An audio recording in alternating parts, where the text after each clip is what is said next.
শেষে কাকু আমার বন্ধুকে এইভাবে বকাবকি করবে আমি ভাবতেও পারিনি।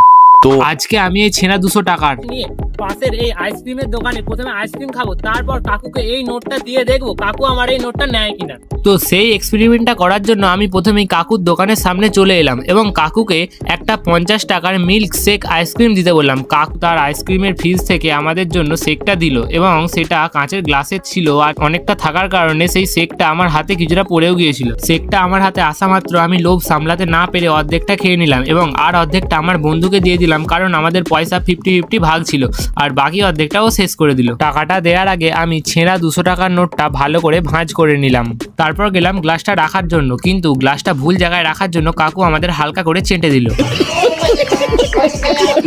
অবশেষে আমি ছেঁড়া 200 টাকার নোটটা কাকুকে দিলাম এবং কাকু নোটটা নিয়েই নিচ্ছিল, বাট লাস্টে কাকু ছেঁড়াটা দেখতে পাওয়ায় নোটটা আমাদের ফেরত দিয়ে দিল এবং কোনো উপায় না পেয়ে আমি একটা 50 টাকার নোট কাকুকে দিয়ে দিলাম, নয়তো কাকু আমাদের ছাড়তো না। দেখো, এটা হচ্ছে এই স্টলটার নাম আর এখানে এত কিছু আইসক্রিম পাওয়া যায় যেটা তোমরা পড়ে নাও। আর ভিডিওটাকে যদি তোমাদের ভালো লেগে থাকে তাহলে ভিডিওটাকে অবশ্যই লাইক করো, হ্যাঁ সাবস্ক্রাইব করতেও ভুলো না। আমি এখন সাইকেলে করে বাড়ি যাই।